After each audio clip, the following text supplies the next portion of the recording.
Hi, my name is Harry with Imperial Comics and Games, and I'm here to talk to you about the new House of X set for Heroclix.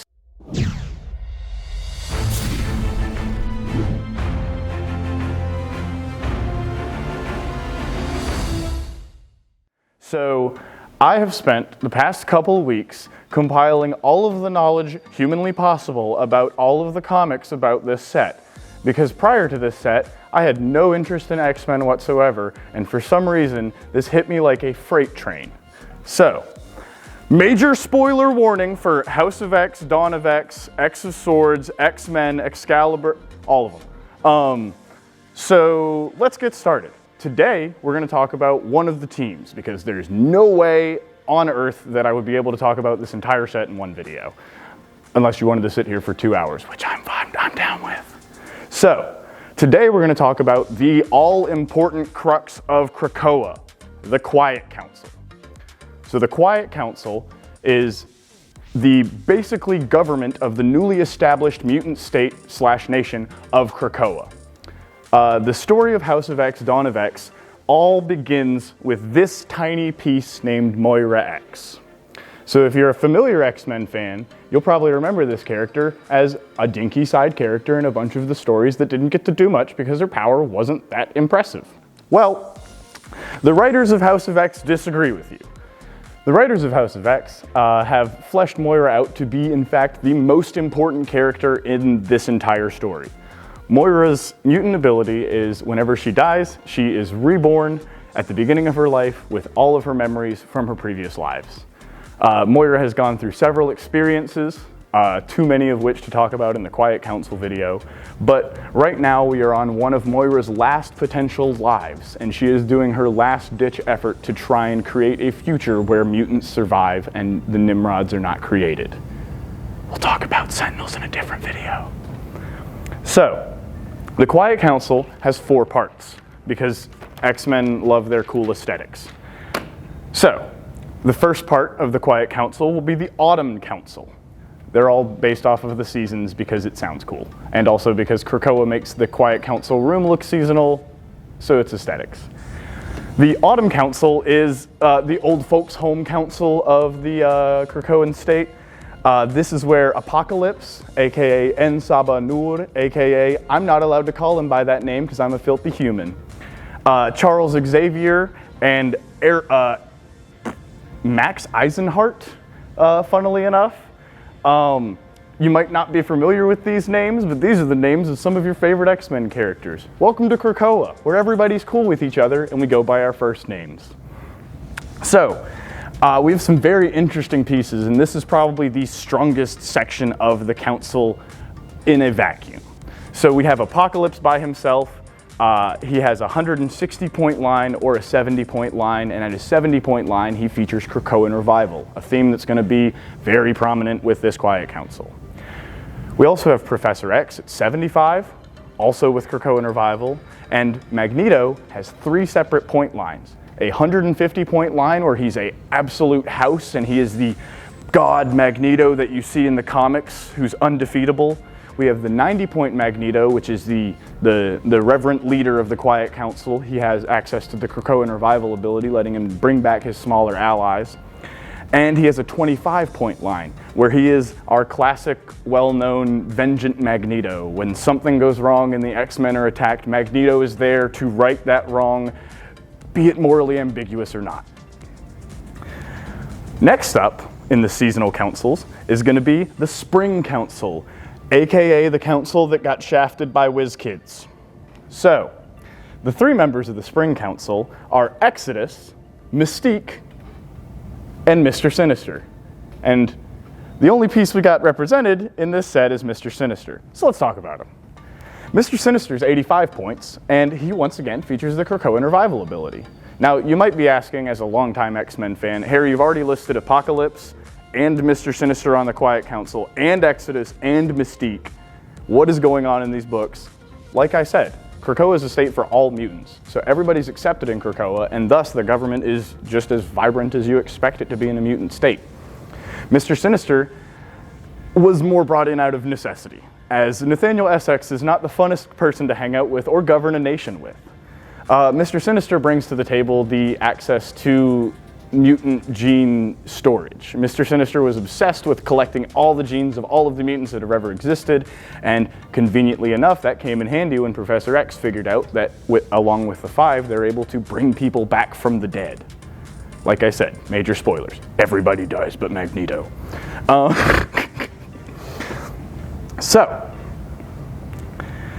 That's the only piece we get for the Autumn Council, and as such, we're going to give him a little bit extra time to talk about. So Mr. Sinister's a very cool piece with some very cool team-ups, but in a vacuum, talking about just his normal piece right here, he has a very interesting outwit ability, which I find awesome.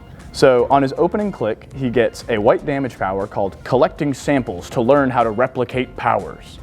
It gives him access to outwit, and it also gives him the special ability when he uses it and chooses a standard power that the target can use, he can use the chosen power until his next turn.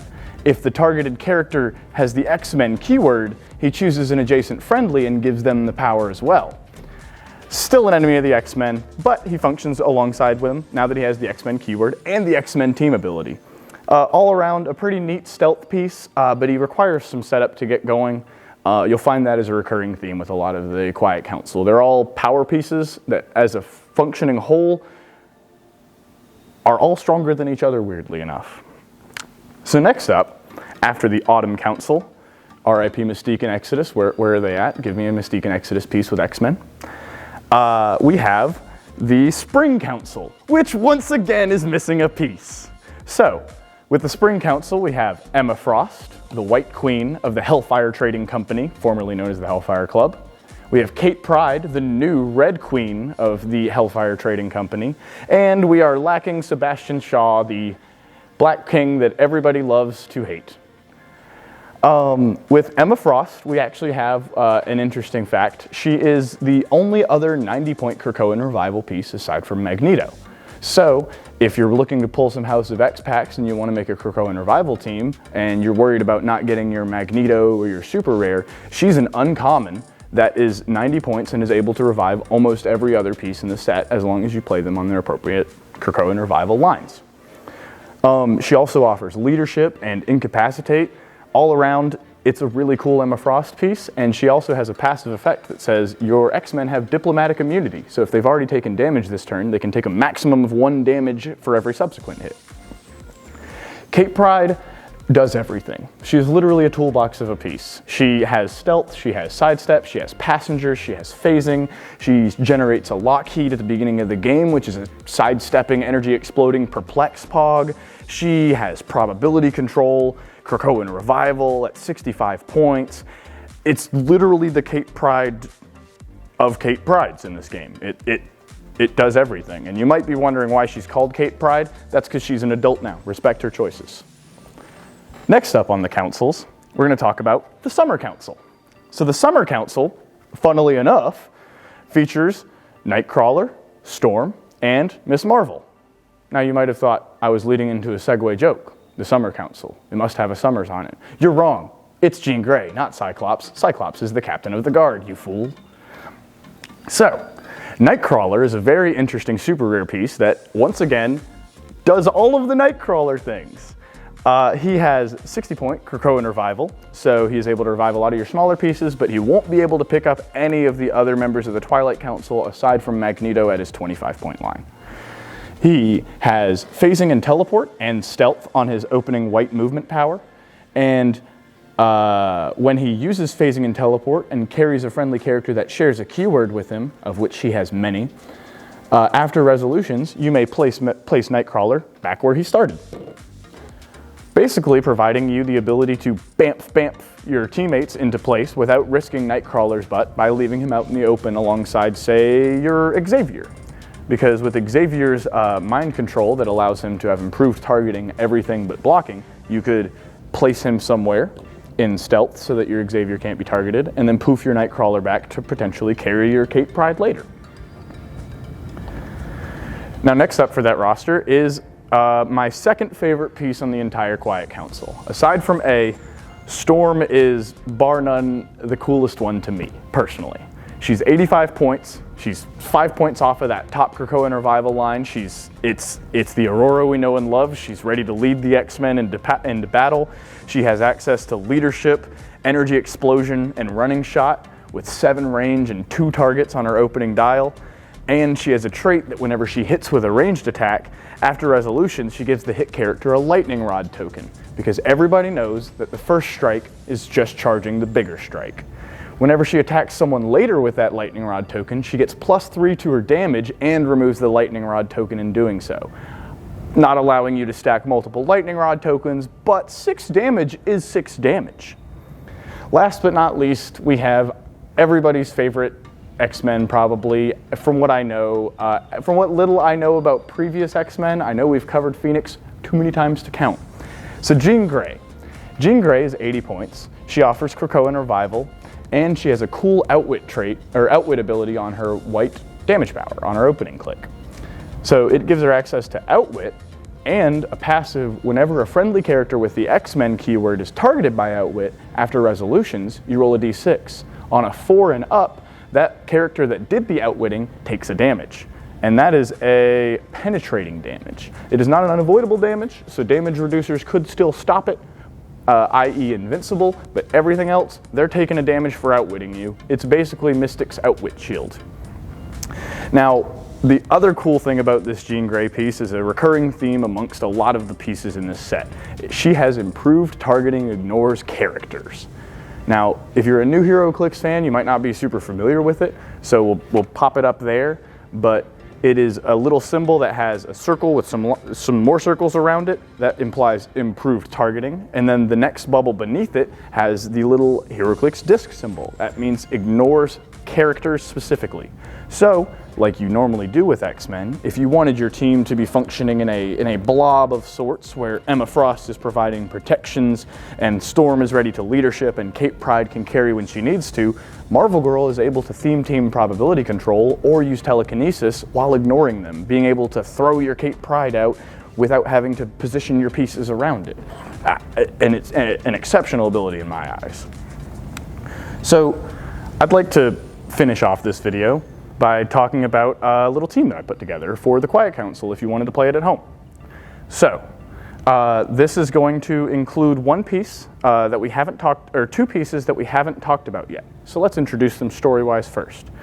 So, there's 2 more members of the Quiet Council we need to address. And that would be, well, we're living on a mutant island, correct? So, does it speak English? No. The answer is no. It speaks Krakoan. Or we speak Krakoan, it speaks something else, presumably still Krakoan.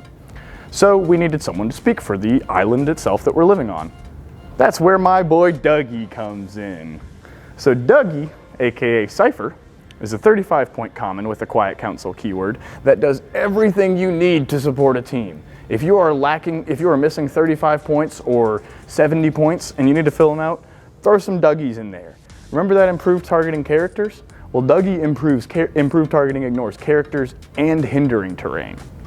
He also has access to a special barrier and toughness with knockback on his defense ability. He has telekinesis, like the Marvel Girl, for cheaper cost. He has perplex and sidestep, so he can get around without having to spend your precious actions while using 7 pieces on a 300-point team. Last but not least, of course, the island itself. So I personally do not possess the Chase Krakoa piece, so I wasn't able to acquire one for the video, but I got a close enough proxy. So, Krakoa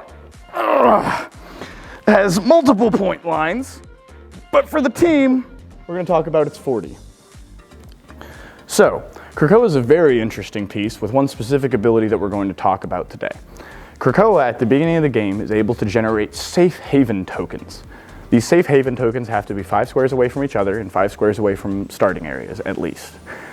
What you have with these safe haven tokens is your X-Men all have improved targeting, or improved movement, ignores hindering terrain, and all of your X-Men that are adjacent to Krakoa or one of his safe haven tokens can use a power action to go to any other safe haven token, which is a huge plot point in the series of the comics. The Krakoan gates are how the X-Men get about throughout the Earth nowadays. It's 2021. We live in the future. So, we're going to talk about a 300-point Quiet Council team. Let's get some of this stuff out the way, and let's see what we can put together. So, I'm going to start this team out with Professor X, to me, my X-Men, at 75 points. What we're trying to do with this Professor X is we're trying to get this Professor X, as I said earlier, into a position where he can't be targeted by your opponents, and so that he has access to abuse his improved targeting, everything but blocking, 8 range, 3 target mind control. So, we have Professor X at 75 to support him, potentially get him around. We have Kate Pryde at 65, providing her probability control, her access to Krakoan Revival for our smaller pieces, and her Lockheed Bystander to provide an extra perplex for Xavier's attack or range potentially. We're going to be running Nightcrawler at 60 because most of this team is about movement. It's about getting Xavier where he needs to be or getting Xavier out of dying place. So, Nightcrawler's here to bamf your Xavier if you need to. He's also potentially able to get Kate Pryde into a situation where she could get a good blades roll on someone with her sword back dial. Next up, we have Dougie and his BFF Krakoa. We're going to be playing the 35-point Dougie because if you have 35 points, you should play Dougie on X-Men. This piece is crazy. And Krakoa at 40 to provide those safe haven markers because I wanted this team to be as flavorful as possible, and I think it's only appropriate that we do it exactly like the books, and Xavier walks through a gate and then provides his telepathic message to the world, letting them know in the books that Krakoa is now a state, but here letting them know that your pieces will now be punching each other. Last but not least, you can't have a team with Professor X without his BFF / best enemy forever, Magneto. We're going to be playing this Magneto at 25 points to fill the team out and also to provide that those extra retaliation attacks because your team is going to be getting poked at quite often, but if you're able to only take a little bit of damage, maybe abuse your Krakoan revivals, you can place Magneto so that Magneto can make attacks, and then if he dies, you can simply respawn him at one of your Krakoan revival pieces. This is just a small 300-point list that I put together if you wanted to put the team together. Obviously, not everybody has the Krakoa chase, as I don't, but I figured I'd try to make a team as flavorfully as possible, as mutantly possible for you guys. So that concludes the talk about the Quiet Council for this week. A couple more things I want to say before I go is that these packs for House of X are available at Imperial Comics and Games in Shelby at 105 North Lafayette Street for $14.99 a pack. We also have 3-4 deals if you'd like to pick some up. And if you're new to Heroclix and worried about getting into it, you don't want to pull a random pack, you don't know what team you could get, we've always got the Fast Forces here, which is just $20, and it gets you a team ready to go right out the box. There's a Marvel girl in here that has access to Krakoan Revival, so you will not be missing out if you pick up a Fast Forces. Last but not least, don't forget to like, share, and subscribe this video if you could. We would really appreciate it. And be sure to show up next week when we answer the question of, why does that Krakoa chase have horseman keyword?